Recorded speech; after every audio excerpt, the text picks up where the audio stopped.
Hi, I'm Brickroad. This is Let's Play Soulblazer. This is one of the old good SNES games. First gen SNES game. One of my favorites. And we're going to start this LP a little different, because we're actually going to read the story, you and I. There's a tale that the wise men tell of a great king that was destroyed by the temptation of evil.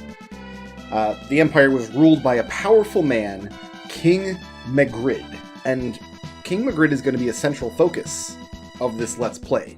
Some people thought he was a good guy, some people thought he was ruled by greed. I'll let you decide what side of the fence you fall on. So King Magritte wants to make himself more and more rich, and he has this idea. He's like, okay, there's this dude, Dr. Leo. He's a great inventor, he's a genius, he can make me even richer. So you're thinking Dr. Leo's an alchemist, he's gonna turn lead into gold, and kind of, a little bit. So he sends the goons out, the goons drag Dr. Leo back to the castle.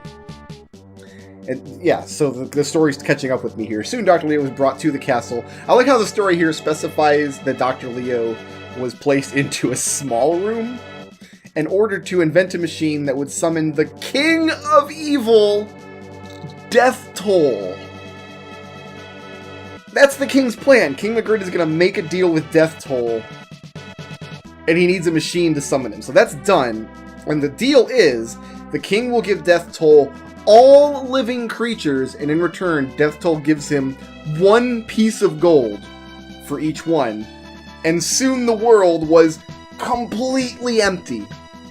Totally devoid of creatures. That's a 100% hit rate King Magritte got. Thanos only got 50%. King Magritte got 100%. And for a gold piece for each one. So that's the story of the game. This king wanted gold and traded away all the souls in the world for gold. And the only people he didn't get were God and God's avatar, the Soulblazer. And that's who we're playing in this game, is the Soulblazer. So, let's get to work, guys. First thing we need to do is I need to name my character. We're going to go into the game here, and God's going to be like, you can't go down and talk to the people without a name? My goodness, what would they call you? And I'm going to just go ahead and go with Exabod for no reason whatsoever. That doesn't make any sense at all. It is an interesting name, and if God says it's an interesting name. So, let's do some calculations here. First of all, 100% hit rate. Let's think about it just in terms of, like, evil actions. First of all, can we agree that, like, on planet Earth, the worst thing you can do to a person is murder them. If you kill somebody, they're dead now, and that's the absolute worst thing that can happen. But this is a world where, like, souls and, like, an afterlife are real. And we just freed the first soul that was sold to Death Toll by King Magritte, is this spirit of magic, and he's going to let me cast magic. And my job is to go out and release all of these souls. And each soul is worth 1 gold piece. That's the... So I want to do some calculations at the beginning of this Let's Play. I want to just... Actually, first of all, can I increase this text speed? We're going to go to Grass Valley Shrine, but I don't think I can actually increase the text speed. I don't have any options menu here. I can... Flame Ball Magic. Good stuff. So, okay, let's start there. Like, murder is the worst thing you could do to somebody on Earth. In this world, souls and an afterlife is real. Like, murdering somebody is still pretty bad. But, like, stealing their soul and selling their, like, eternal, immortal soul to the king, capital K, King of Evil, that's worse than murdering somebody, right?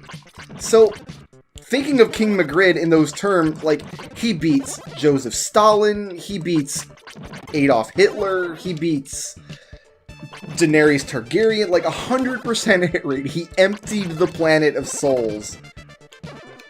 And for what? For a gold piece for each one. And that's basically the core gameplay loop of this game, is you go through and you kill monsters, they come out of these little monster layers, and whenever you complete a monster layer, either the monster lair will affect some change in the dungeon and let you continue, or it will release a soul. So, I did some calculations. We've released the magic spirit soul, and now we're releasing this old woman. I'm not sure what a gold coin is in this game. There actually is no currency in this game. There's no shops to buy things at. But when I think of a gold coin, what I personally think of is something like the Sacagawea dollar. It's a $1 coin in the US. It's not currently in circulation, but it's a big coin. It's gold colored. It's got some heft to it. That's kind of what I think of when I think of a gold piece. The Sacagawea dollar weighs 8.1 grams. And by comparison's sake, that is like the 50-cent euro is 7.9 grams. That's the weight of it. So the price of gold, the price of gold fluctuates, but the day that I'm recording this, I'm going to die here if I'm not careful. I need to get rid of that fireplace, first of all. That's what we need to do first. The price of gold, the actual day that I'm recording this, and this does fluctuate, it goes back and forth, is about $48.39 per gram.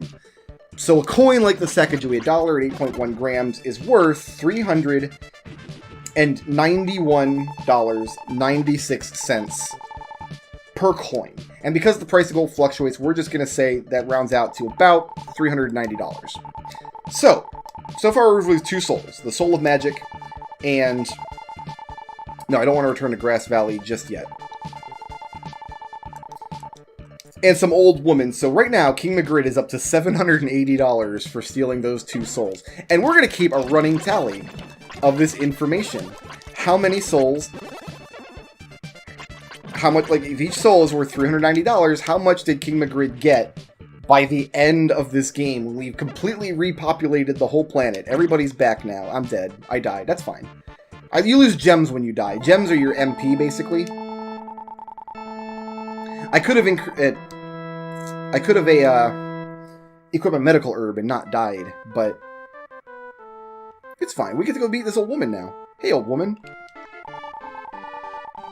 The village chief, huh? It's very lonely out here. You are... Sure, I'll be your... That's my name. I would hope you called me that. So, you go up to the room here. There's nothing in here, I don't think. Oh, there's this chair. So this is kind of an edge case. Do we count this chair as one of the souls?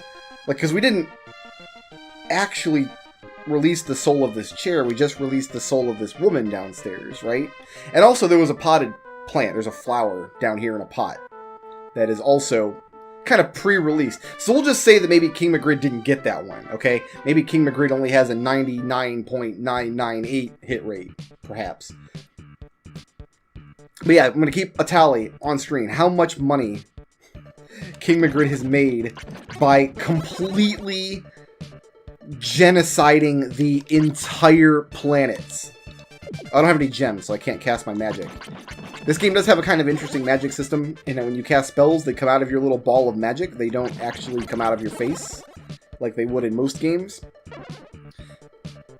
So I guess we could talk about Soulblazer a little bit now.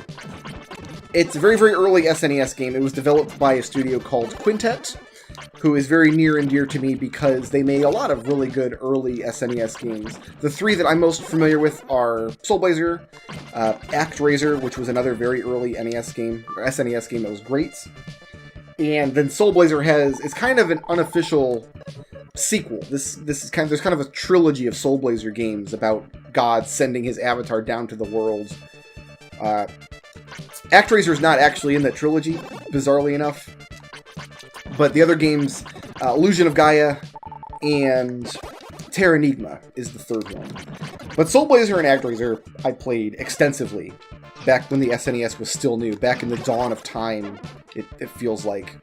And this is, like I said, the gameplay loop. You kind of go around and you fight the monsters and open up the monster layers. Very similar to ActRaiser. I do have an ActRaiser Let's Play on the channel, if you would like to go just see that.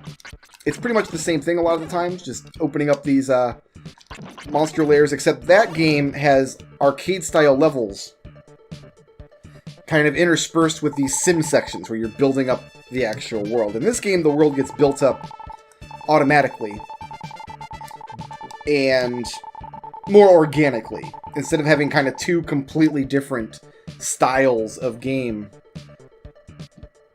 kind of mashed together, which was what ActRaiser did. This game kind of, it's just this action RPG. It's this kind of Zelda-ish. I mentioned at the end of my Crystalis Let's Play recently that this game is very similar to Crystalis in a lot of ways. Crystalis being a kind of late NES game, and this game being kind of an early SNES game. They're action RPGs. You got a sword, you swing it at monsters, you get experience, you cast spells. And this is actually the third or maybe fourth time I've attempted to... Oh, I want to get rid of this... Ah, level up, nice. Get rid of that fireplace. Some monsters don't actually... are not attached to monster layers. The ones that are will not respawn after we've killed them all. But even if, like, when we restore a soul, this fireplace guy would actually come back. Ooh, got the Dream Rod. That's going to be very useful, I think. But yeah, I don't know. It's kind of a... I call them cursed series. Any series that I've had to try to... that's taken me more than 2 or 3 tries to actually get recorded is a little bizarre for me, but... I do like you kind of have this vacuum maneuver. You can just hoover up the gems that these monsters leave behind. Enemies always drop gems. They don't ever drop, like, health upgrades or anything. You're never going to restore your health. I think when you gain a level up, you get a health... you get health restoration, I think is how it works. But yeah, this is the loop of the game. You kind of go back and forth between the dungeon sections, and yeah, you see my fireplace came back over there. Can I get that through a wall? Sure can. Oh, it stopped. It stopped and left.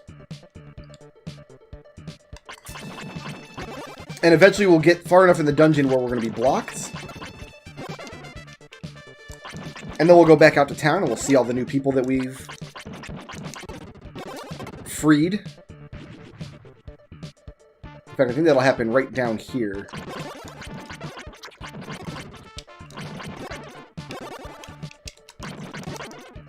You see you have this crab walk feature. You hold the shoulder button, you kind of walk around like this. If you walk into a monster, you damage them like every frame you're in contact. That's a very easy way to get yourself killed pretty swiftly.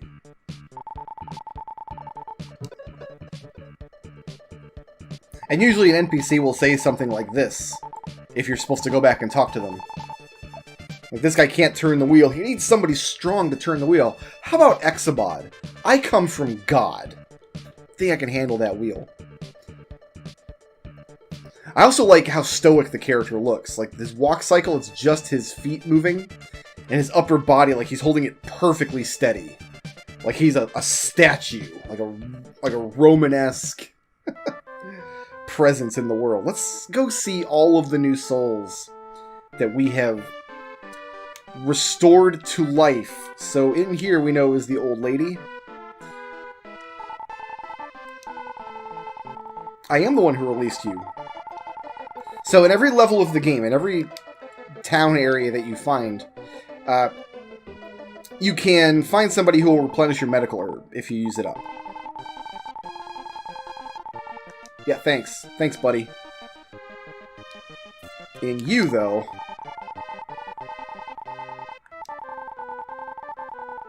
I will do it for you. You got it. Exabod turned the wheel.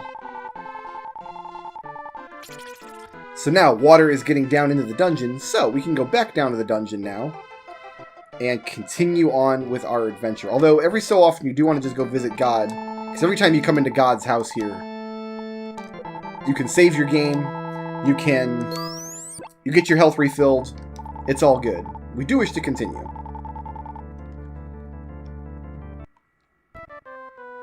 Back down into the underground castle we go to free more souls. To blaze the souls, as you will. There are other quintet games.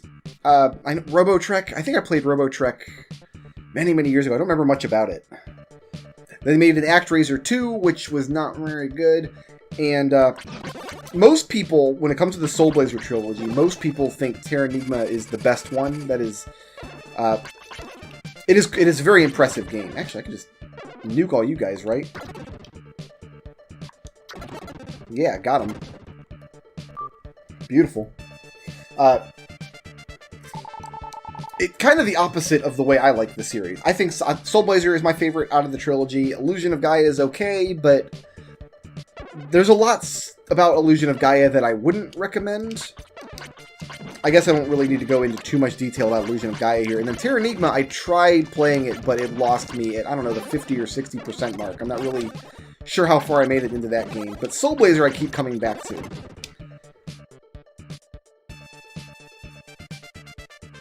Shoutouts to Treble for sponsoring this video.